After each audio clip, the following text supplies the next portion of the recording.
Hello students, स्वागत है आपका हमारे YouTube channel DS unique biology में। हम बात कर रहे हैं क्लास 12 की। क्लास 12 में हम पढ़ रहे हैं chapter 4 special methods of plants reproduction, पादप जनन की विशिष्ट विधियां। इसमें हमने कल पढ़ा था असंग जनन के बारे में कि असंग जनन क्या होता है, असंग जनन की परिभाषाएं और खोज इसकी हमने बता दी थी कि परिभाषा किसने बताई थी। इसके बाद में असंग जनन से संबंधित व्याख्यान देने आए थे एक प्रोफेसर पंचानन माहेश्वरी। प्रोफेसर पंचानन माहेश्वरी ने बताया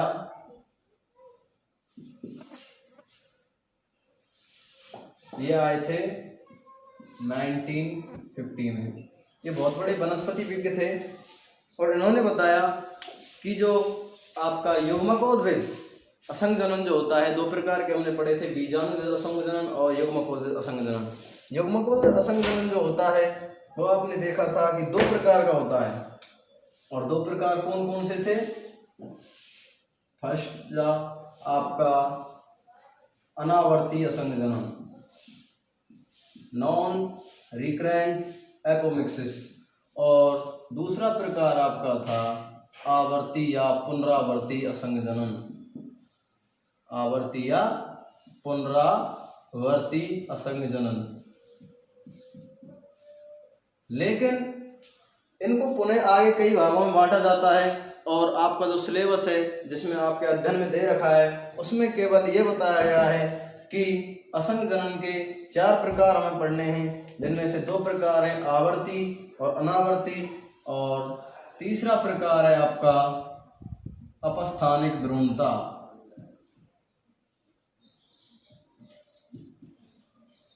अपस्थानिक भ्रूणता क्या होती है ये हम देखेंगे। अभी चारों जनन हम पढ़ेंगे, असंग जनन के 4 प्रकार हम पढ़ेंगे, और लास्ट है आपका कायिक असंग जनन। इन चारों का आज हम अध्ययन करेंगे, परिभाषा समझेंगे और समझेंगे कि किस प्रकार से ये संपन्न होते हैं। सबसे पहले हम देखेंगे अनावर्ती असंग जनन। और अनावर्ती असंग जनन जो होता है उसमें क्या होता है, जो गुरु बीजाणु मातृ कोशिका होती है,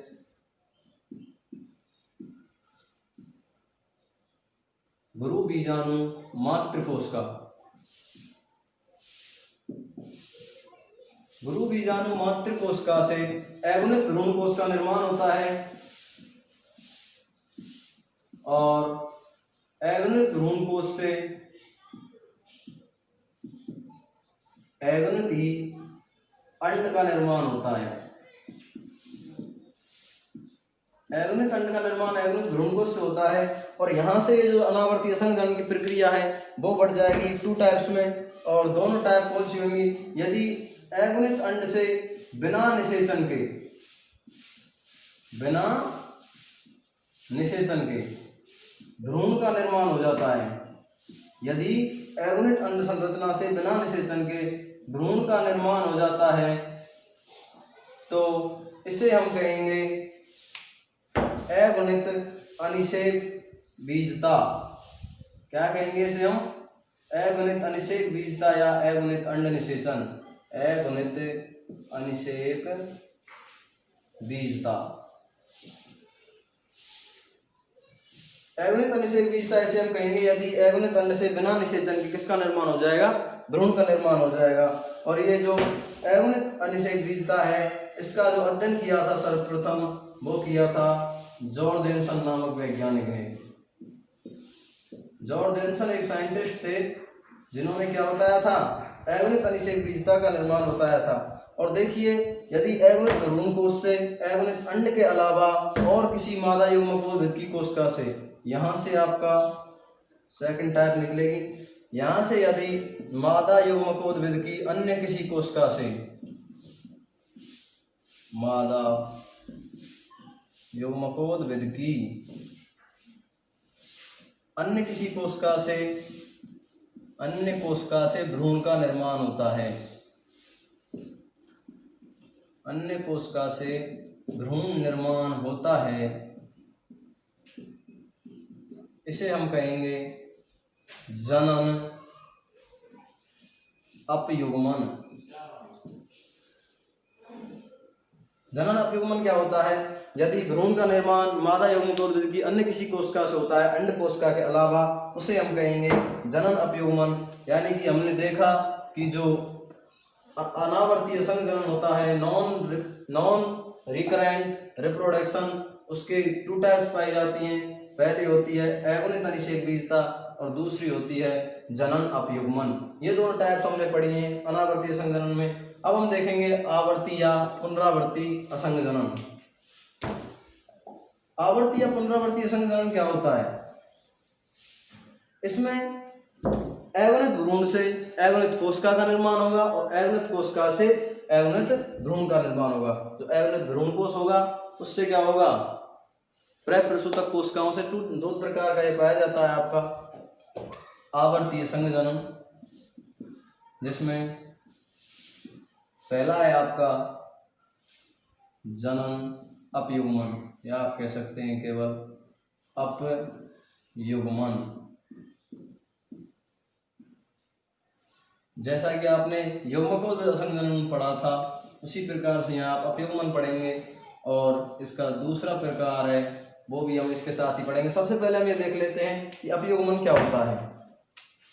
इसमें प्रसूतक कोशिकाओं से, प्रसूतक कोशिकाएं क्या होती हैं? प्रसूतक आर्की स्पोरियम सेल्स होती हैं। प्रसूतक कोशिकाओं से भ्रूण कोश एवं भ्रूण कोश से भ्रूण,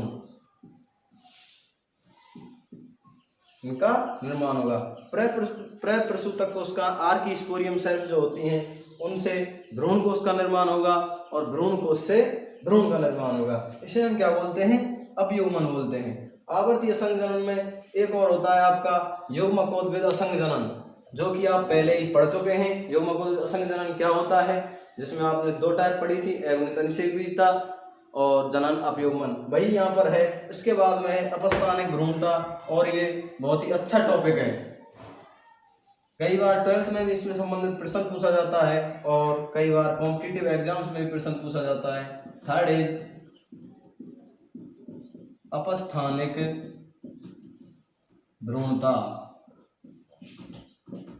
अपस्थानिक भ्रूणता क्या होती है?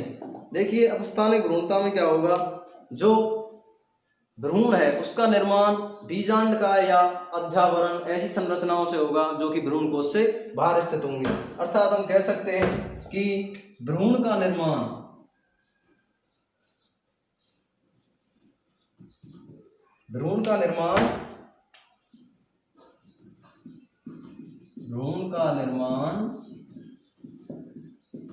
बीजांडकाय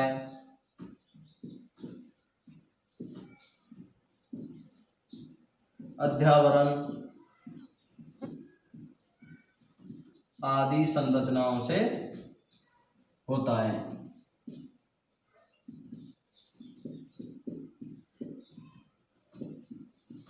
या फिर आप ये भी कह सकते हैं कि भ्रूण कोश से बाहर स्थित संरचनाओं से भ्रूण का निर्माण होना क्या कहलाता है? अपस्थानिक भ्रूणता कहलाता है। और ये प्रश्न काफी इंपॉर्टेंट होता है, इसकी डेफिनेशन आपको याद रखनी है कि भ्रूण का निर्माण बीजांडकाय अध्यावरण ऐसी कोशिकाओं से होगा, तो उसे हम क्या बोलेंगे?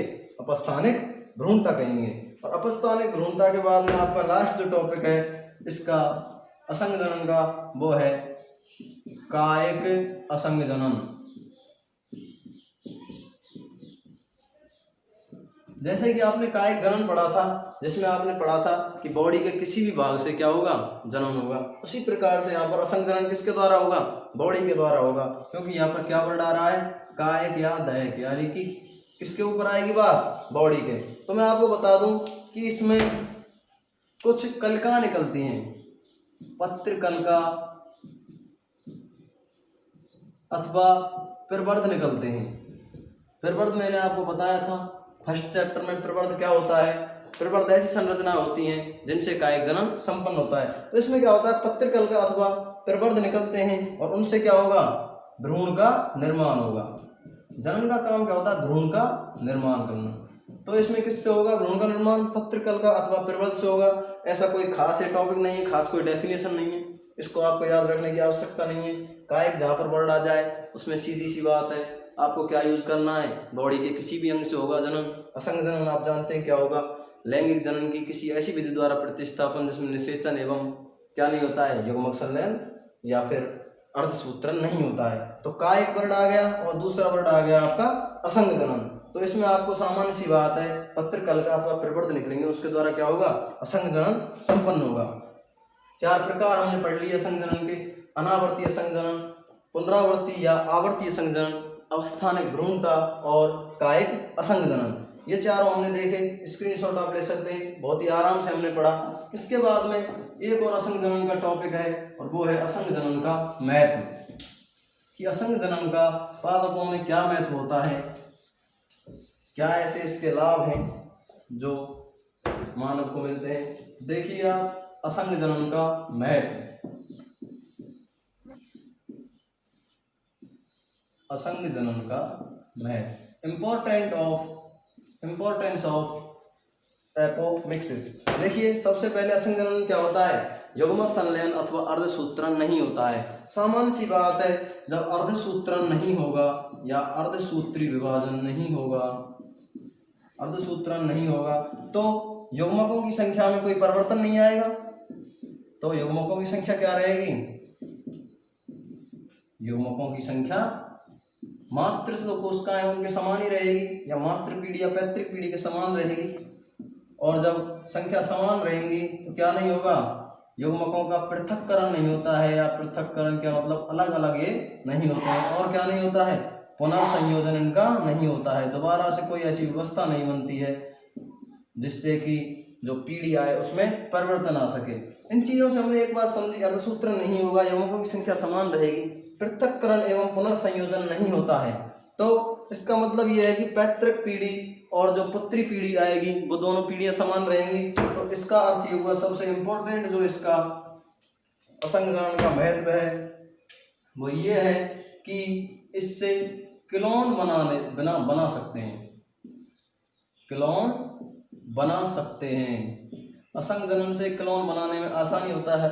क्यों होता है आसानी, क्योंकि जो मातृ पीढ़ी है उसकी जो युग्मकों की संख्या है, लक्षण है, वो पुत्र पीढ़ी में उसी प्रकार आते हैं, अर्थात क्लोनीय संतति बना सकते हैं। और क्या कर सकते हैं, असंग जनन के महत्व से असंग जनन का उपयोग करके हम कर सकते हैं कि जो लक्षण हैं उनको, लक्षणों को अधिक समय तक संरक्षित रख सकते हैं। अधिक समय तक अर्थात पीढ़ी दर पीढ़ी हम इनको संरक्षित रख सकते हैं। कैसे रख सकते हैं, जब परिवर्तन नहीं होगा तो इसका उपयोग ही हम करते रहेंगे तो क्या रहेंगे, लक्षण संरक्षित रहेंगे।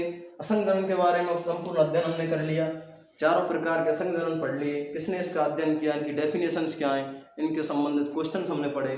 और अब हमने पढ़ा असंग जनन का महत्व। सबसे महत्वपूर्ण असंग जनन का महत्व यही है कि क्लोन बना सकते हैं और पृथक्करण एवं पुनर्संयोजन नहीं होता है, अर्थात युग्मकों की संख्या समान रहेगी। तो सामान्य सी बात है असंग जनन